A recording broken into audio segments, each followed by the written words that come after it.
Então, o que, que eu fiz, gente? Eu coloquei aqui, para cada um dos itens que a gente viu nessa etapa, pelo menos uns 2 a 3 slides, resumindo, né, sintetizando, e bem sintetizado, o que, que é cada conceito. Tá? É muito importante isso. Então, o que, que nós vimos nesse bimestre? É basicamente esses 3 grandes pontos aqui, né? Quais são os conceitos de consultoria, por quê? Aqui nós temos consultoria interna e externa, os passos da consultoria, né? E ferramentas de consultoria. Então, claro, nós vimos vários conceitos, mas a gente explorou a fundo análise SWOT, a matriz BCG, fluxo e caixa e análise de demonstrações contábeis. Tá? Então, vimos que consultoria empresarial é um serviço de aconselhamento especializado, realizado por especialistas em determinada área, que orientam o cliente de forma a ajudá-lo a atingir seus objetivos. Vimos também que ela é dividida em 2, né? A consultoria ela pode ser classificada em 2 tipos, aquela que é interna, que é feita por um colaborador interno, ele faz parte aí do quadro de funcionários da empresa e que requer esse serviço. Claro que cada uma delas tem seus pontos positivos e negativos. No caso da consultoria interna, eu não tenho independência, eu tenho um chefe para estar ligado a um chefe. Então, de uma certa forma, essa consultoria interna aqui tem os pontos positivos e negativos. É óbvio que tem ponto positivo, eu conheço o melhor da empresa. Já na externa, aqui é quando o consultor é um colaborador externo, ou seja, não faz parte do quadro de funcionários. Então, nesse caso aqui é estabelecido uma prestação de serviço temporária, acordada previamente entre a empresa e o consultor. Na consultoria externa, eu tenho as facilidades. Ponto positivo. O consultor externo, ele tem uma visão mais ampla de mercado, porque ele está vendo a tua empresa, mas já viu várias outras empresas. Então, a experiência dele chama muita atenção. Tá? Outro ponto negativo, em contraponto da interna, ele não deve conhecer tanto a tua empresa quanto a consultoria interna. A gente viu também, dentro desses conceitos de consultoria, que são os 5 passos essenciais. Aqui a gente numerou em 5. Claro, tem livros, tem bibliografias que falam em muitos mais passos, mas aqui só para sintetizar.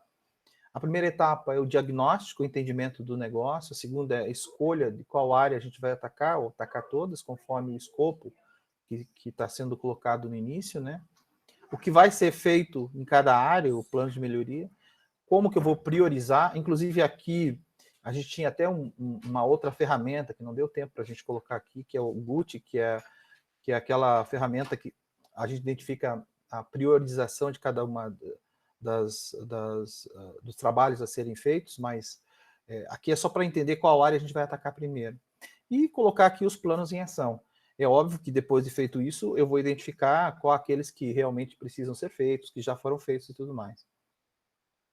Quais são essas ferramentas? Nós colocamos aqui 5 ferramentas, pesadas inclusive, né? Então, análise SWOT, análise gráfico radar, matriz BCG, controle de fluxo de caixa, análise das demonstrações contábeis. Um detalhe, tá? Eu até coloquei dentro do nosso próprio site, do AVA, todos esses conteúdos, nós temos, eu coloquei para vocês Kahoots, tá? Só para vocês terem uma ideia, sobre esse tema de consultoria, tem 1, 2, 3, 4, 6 Kahoots, tá? Desses 6 Kahoots, o único que não tem, e que na verdade ele não tem nem conteúdo para fazer tanto Kahoot, é a análise radar. Tá? Análise SWOT nós temos, análise BCG, controle de fluxo de caixa. No caso de análise financeira, eu tenho 2. Um era etapas de análise financeira e outro técnicas de análise financeira.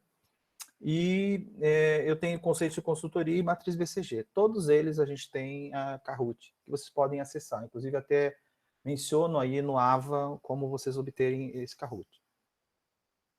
Vamos lembrar da análise SWOT, conhecida também por análise FOFA, ou FFOA, sigla que significa em português força, fraqueza, oportunidade e ameaça.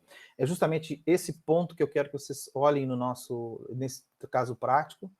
Então, a análise SWOT ela foi desenvolvida em 60 aí por Albert Humphrey, na Universidade de Stanford. Então, ele utilizou essa ferramenta para identificar nas empresas quais são os pontos de destaque da organização, quais são as forças, quais são aqueles que ela precisa melhorar, quais são as fraquezas. Isso aqui do que a gente chama do ambiente interno. E já do ambiente externo, a gente consegue, ou pelo menos detalhar quais são as possíveis ameaças à empresa. Então, concorrência, ou qualquer outro, ou até mesmo a parte de legislação, a parte de economia, que pode afetar os negócios da empresa. Então, isso aí são as ameaças. E também tem as oportunidades. Quais são as oportunidades? O que a empresa tem de diferencial e que também pode se utilizar como vantagem competitiva, vamos colocar assim, qual que seria a vantagem competitiva dela e que, assim, além de ser uma força, pode ser uma oportunidade no caso dela. Lembra no caso do Magazine Luiza, ela teve várias oportunidades aí. Uma delas foi o desenvolvimento daquele site e ela utilizou daquela injeção de recursos para justamente aplicar desse tipo de oportunidade. E até mesmo fazer parcerias, foi o caso que ela fez. Então, olhem nesse aspecto dentro do nosso caso prático aí que vocês vão resolver.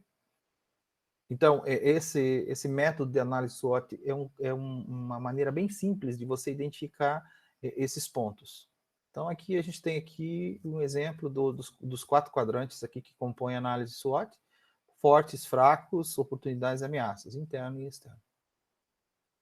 Outro ponto que talvez ninguém conhecia, é a tal da análise radar, que inclusive eu também já deixei esse material para vocês, se quiserem montar a análise radar lá, vocês podem. Ela compara valores agregados de várias áreas de dados e ela pode mostrar como um formato, né, quanto mais por cento do gráfico, mais problemática é a área. Então, vocês vão dar nota para cada uma das áreas, primeiro específico em cada área, e depois o gráfico, de uma certa forma, monta um gráfico geral. Então, isso a gente consegue uniformizar os conceitos e identificar aonde que a gente consegue atender ou tem que atacar primeiro. Principalmente para o diagnóstico, essa análise radar é interessante. Como é que ela fica aqui, ó, né? Então, o gráfico geral identifica qual a área que precisa ser mais trabalhada.